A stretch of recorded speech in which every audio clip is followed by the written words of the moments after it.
The great building has stood here for 800 years on a raft of Hampshire timber, floating above the peat bog on which it was built. But there's been a Christian church in Winchester for 1300 years and more. The old minster, built in the mid-7th century, lay just to the north of today's magnificent nave. This was a Benedictine monastery under St Ethelwold, and there are those who say that on damp days you can still smell the incense of those Catholic years emerging from the ancient stones.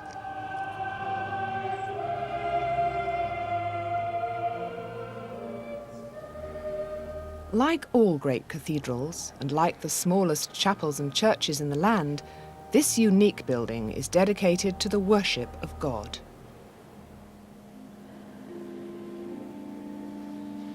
All its splendour and prestige, its history, its architecture, and its influence combine to fulfil that one aim.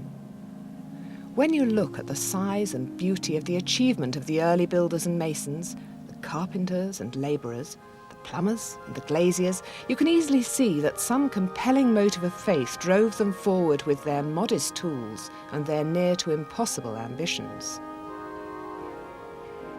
Today, Winchester Cathedral is still supported and cared for by scores of willing workers and skilled talents who are in a long line of what the foolish call ordinary people, who have all made an important contribution to the life and stature of the building and its purpose.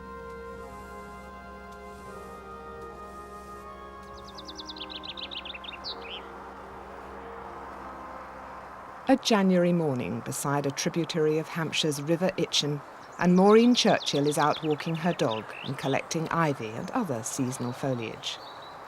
The Vice Dean calls Maureen the Queen of Flower Power, and she's one of a dozen flower ladies who dedicate time and talent to making the cathedral beautiful with their displays and arrangements. Most of us cut from our own gardens or from friends' gardens, and we also go out into the hedgerows, which I love. It gives me a chance to go for a walk with my dog, Sabre, and cut ivy and anything that's appropriate to use in the cathedral. And if we use lots of greenery, which we all love doing, it then stretches the flowers quite a lot. Being a Catholic, I go to my own Catholic church every week. But I still feel that I'm very much part of the life of the cathedral, and I'm made very welcome down here and feel very much part of their life here in Winchester Cathedral. A few years ago it would have been very difficult, and it's wonderful now with church unity that we can all mix in each other's churches quite freely with no embarrassment on either side. I think it's absolutely wonderful. Morning, Maureen. Particularly at the two important times, Christmas and Easter, I think of all the hundreds and hundreds of ladies all over the country doing flowers in their village churches or in other cathedrals or abbeys. And I wonder if people who don't do flower arranging realise the work that all these wonderful ladies do all over the country. It is a team effort here. It's not just me doing the flowers. I'm a very small part of it. And I leave the ladies to really do what they want, do their own thing. Of course, there are colour themes at times of weddings or special events.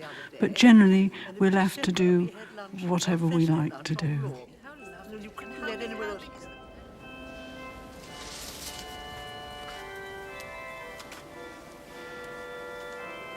Certain colours are absolutely lost against the stone, as every lady who does flowers in churches will know. So certain colours, whites and yellows, show up very well. Some blues and some of the darker colours are just lost against the stone pillars. So this is something you learn, and we're all learning all the time. We learn from each other. I learn from the other ladies on the team. I love it in the mornings when it's very quiet and you can stand here or in one of the other positions and do your arrangement. And I feel very protective towards it. I've got that I love every stone in it, really. I think we all feel that, all of us that work here a lot. It's just such a wonderful building. It's so beautiful. And if we can enhance it just a little bit with our flowers, then I think we're doing a good job.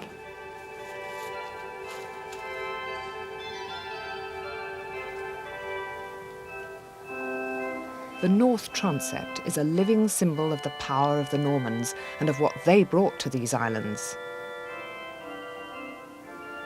Only the eye of an artist can do justice to its grandeur or its scale.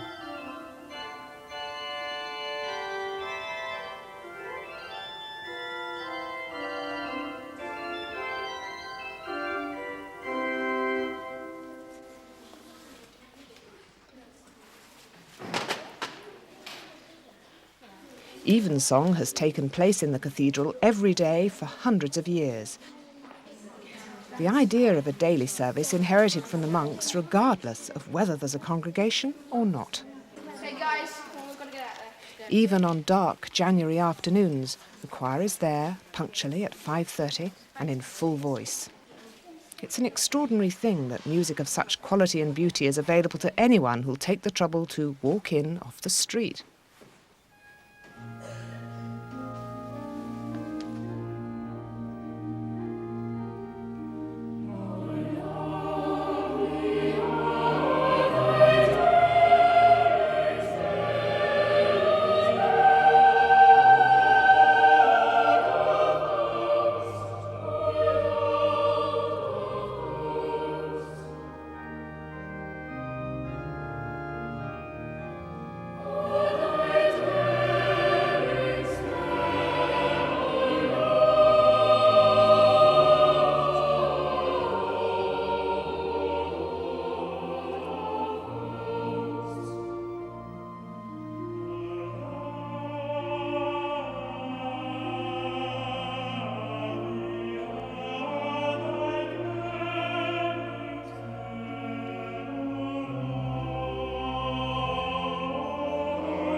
Nathaniel Lippiott is 9 and goes to the Pilgrims' School. Here in the cathedral close, a cheerful band of boys is educated. 22 of them are choristers, and they make up the treble section of the choir. I sang for church choir, and then I wanted to get into more sophisticated kind of choirs, and I went in for the scholarship not really thinking that I would pass, and I passed. Jog to the try line and jog back, okay? I play rugby with a team called the Folds, and I enjoy playing rugby, even though I prefer football.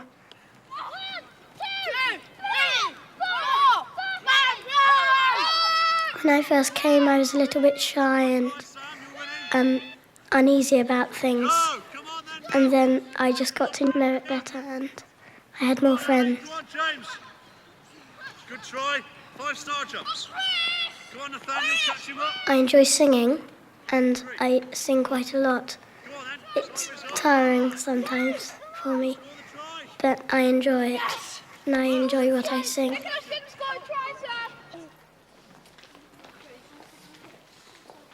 Every Wednesday we're allowed to go shopping for sweets at Kingsgate Post Office, which is just down the road from the school. Hello, boys. How are you today? All right? Yes, thanks. Sweets. Who's going to go first? I myself, along with the junior part of the school, get 40p a week to spend on sweets, and we can buy them and then eat them on the Wednesday afternoon. We travelled to Winchester quite a lot, and I've known the cathedral for a long time and got used to singing there, and it just feels like home. Jelly bean.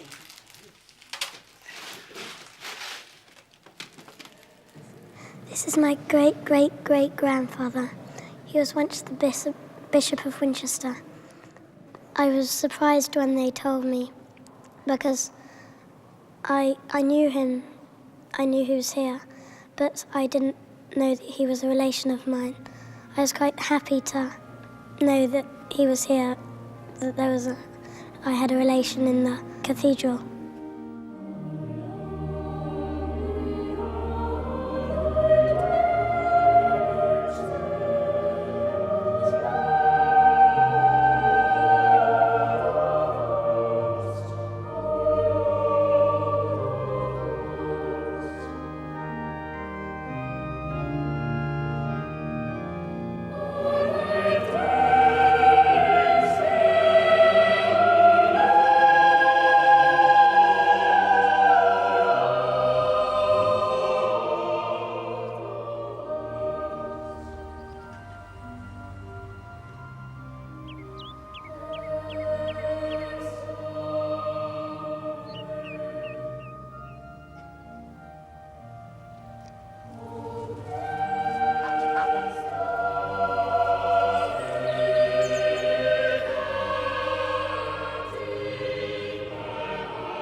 Sister Elspeth is one of the Anglican Sisters of Bethany and comes regularly to the cathedral where she helps look after visitors. She's in her 82nd year and is affectionately known in the close as the noonday nun. I'm sort of an odd job woman. I haven't always been, but I am now. But it's quite useful to have an odd job woman about. I think it's full of loveliness. I think the atmosphere of the prayers that have been offered here for nearly 1,000 years do hit you. And I think the people who come here must, in many ways, be touched by it.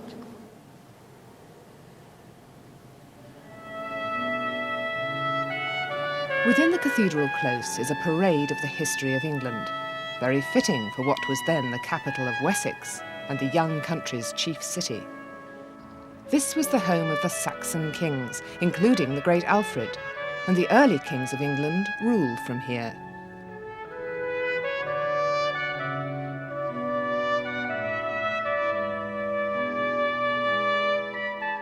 One of the most dramatic Winchester Cathedral stories involves William Walker, a diver who saved a large part of the building from collapsing. From 1906 to 1911, he worked in total darkness in foul, mud-flooded pits dug beneath the foundations and personally inserted hundreds of tons of concrete to stop the huge Norman timbers sinking even further into the bog beneath. Today, major repairs are going on in slightly less precarious conditions at the top of the tower. For the men working on high, hard hats and cool heads are a necessity, but at least they don't have to climb the tight spiral staircases to do their jobs. The man in charge is Clerk of the Works Raymond Corse. Morning, Ray.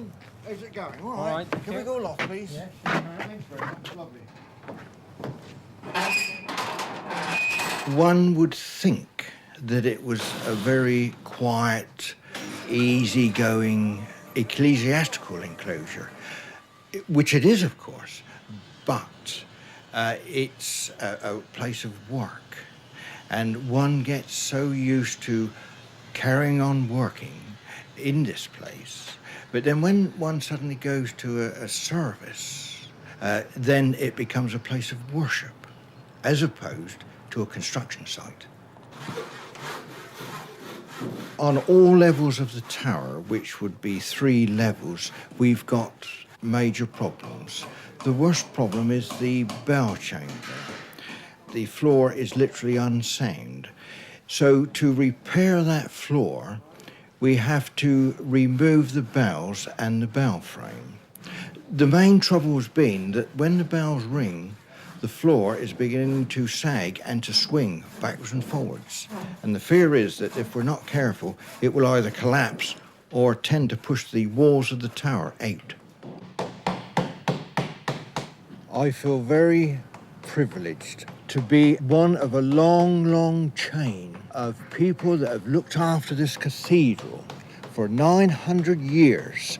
And I feel sometimes very, very humble to think that these builders, the massive job that they had to build this place, and the job that I've got is to try and keep it up together and as it was and how they left it.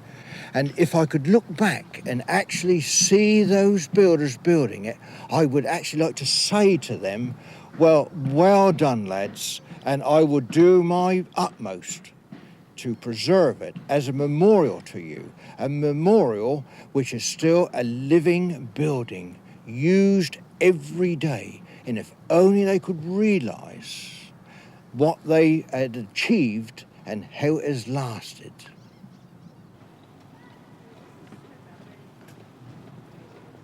The heavy oak gate in the wall beside St Swithin Street has swung open each dawn and been closed each dusk by centuries of gatekeepers and porters. Today, Vic White has the job, but it's only one of the 100 duties he has, which combine to keep the close and the cathedral clean and tidy and welcoming.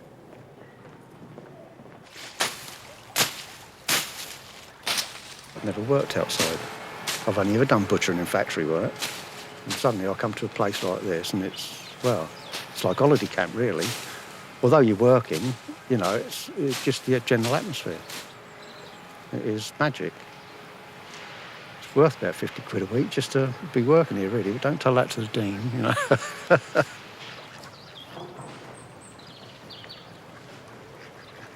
The dean very often comes down the gardens, feed the ducks, sees our progress, has a chat, tells us if he wants anything done.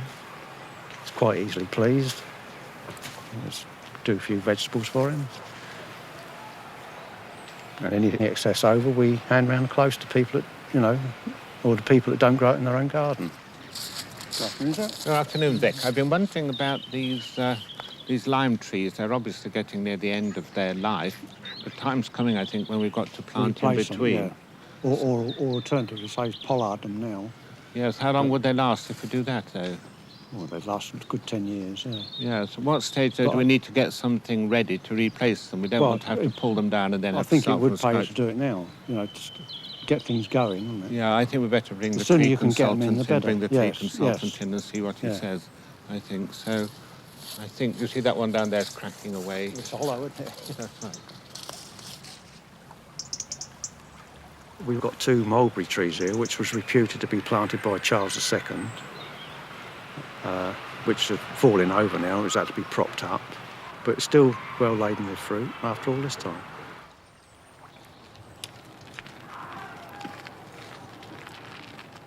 It's like a little charity down here, really. And everybody's taken my parsley. Yeah, I grow a couple of rows of parsley, which they all like, and make soup out of it and that sort of thing. The atmosphere down here, it is homely, everybody mucks in, and if somebody's got something on their garden that I haven't got, I'm always welcome to go and take it, and vice versa. We just help each other.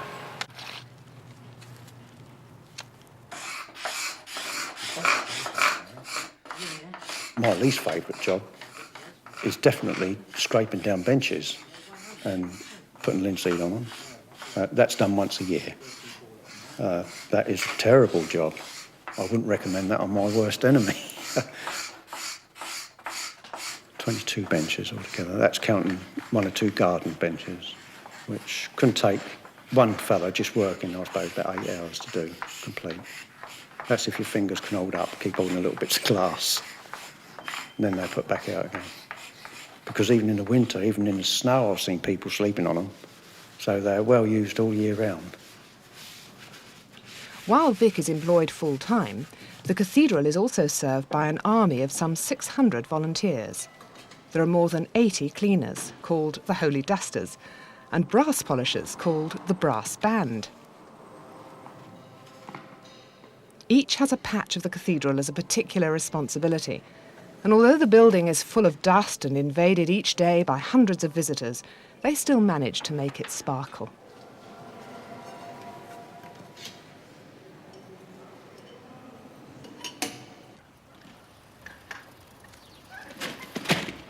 Stella Rogers helps look after the diocesan library, which is housed in the basement of one of the canon's houses in the Cathedral Close.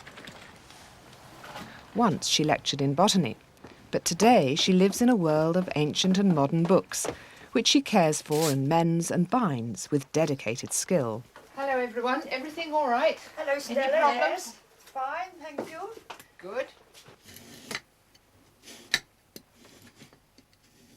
I think the cathedral is a great body of people. Everybody who comes in however small a way, contributes something to the place. And it wouldn't be the place it is without everybody. There's something, I think, very, very special about the atmosphere in a cathedral city. There's that great feeling of tradition, the past, the present, and looking forward to the future. The thing has been here so long, surely it will go on being here. Stella is also a talented calligrapher, and her teaching skills come back into play when she welcomes a class of local children to the north transept of the cathedral to help them understand how those elegant letters and words are formed. There was a Benedictine monastery here in Winchester, and of course the monks had a scriptorium where they copied out books. That was the only way that they could get copies of books that they didn't have. They would borrow one and they would copy it out. And they were enormously skillful. Oh, David, that's a lovely flower. Better than mine, isn't it? Yes, well done. That's super. The children enjoy it enormously. We get the most lovely letters from them afterwards, often written in the script that they've been learning or with a nice big illuminated letter. And that again is good because the schools are teaching the children to write and say thank you. Swithin does it again. A woman having broken eggs by stumbling at another's legs, for which she made a woeful cry at St. Swithin chance for to come by, who made them all as sound or more than ever that they were before.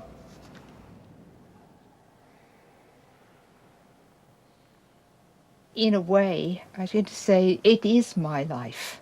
I live on my own. Of course, I have a lot of friends, but I have very few close family. And so, in a sense, the cathedral community is my family. It is part of my family.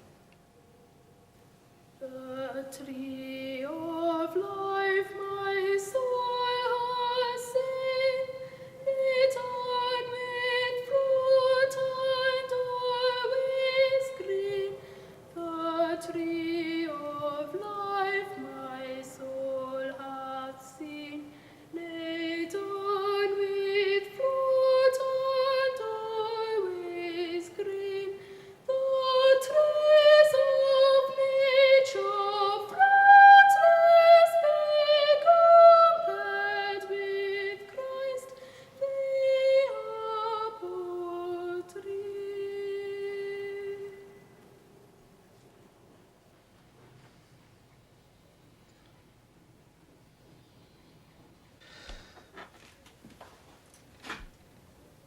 Four generations of the Offer family have worked as plumbers and lead workers in Winchester Cathedral. One of Dennis's main tasks is to take over the job of the gargoyles, through whose gaping mouths the rainwater once flowed, and to fit magnificent lead drain pipes down the towering sides of the nave. If you're feeling in a generous mood, you can even pay for one and have your initials or family coat of arms carved at the top. We're making something like about 150 lengths of rainwater pipe offsets in shoes, and they're all to go on the different parts of this Winchester Cathedral, and they're going round the lower ones. And what's happened in the 1920s, people got a bit hard up and they stole a lot of them, and they replaced with cast iron, and purpose-made ones too, which is all very, very nice.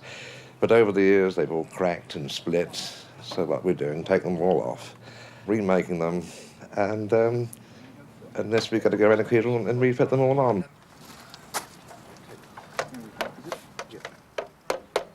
I was apprentice for the firm who actually specialised at that day in churches and cathedrals, and I was brought up in it. So I was lucky that I've had as much as like 40 odd years in the business. No, I don't think I'd change the trade. I think we're too long now, and I think I'd love to. But if I did have to change it, and if I do come back in the world again, I'd love to come back as a bishop or something like that. That's straight, Andy. Yes.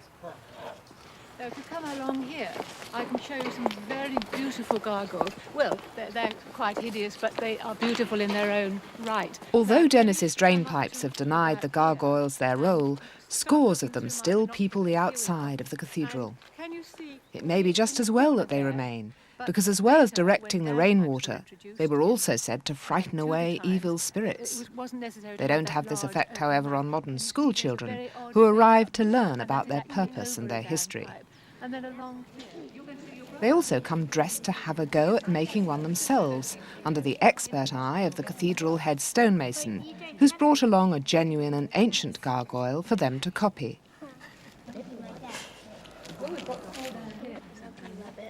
The rabbit? I'm trying to get them the same too. A bit bigger on that, and the ears are large. But a bigger nose. We were gathering up the roses in the wildwood on a merry summer day. The Wickham Arms, which has stood beside the walls of the close for nearly 250 years, has always been a regular meeting place for cathedral people. The senior members of the choir, the lay clerks, often come here for a pint and, of course, to loosen up their vocal cords. Oh, the look she gave to me.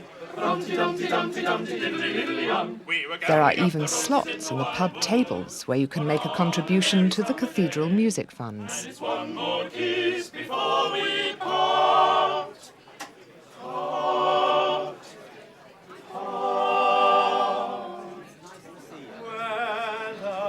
Roses bloom so gay, tiddly-um.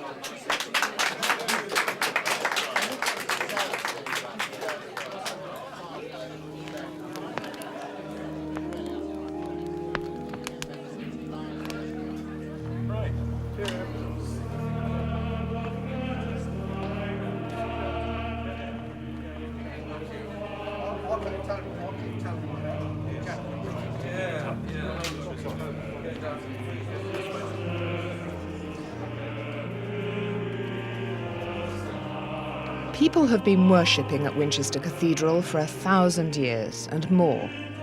It's a hard human being who can stand here unimpressed and unawed by the size and the splendour of the place and the depth of religious feeling which has made it possible. It's also perhaps worth remembering that without the sacrificial efforts of thousands of men and women across the centuries, and not just the high and the mighty, none of it would be here today.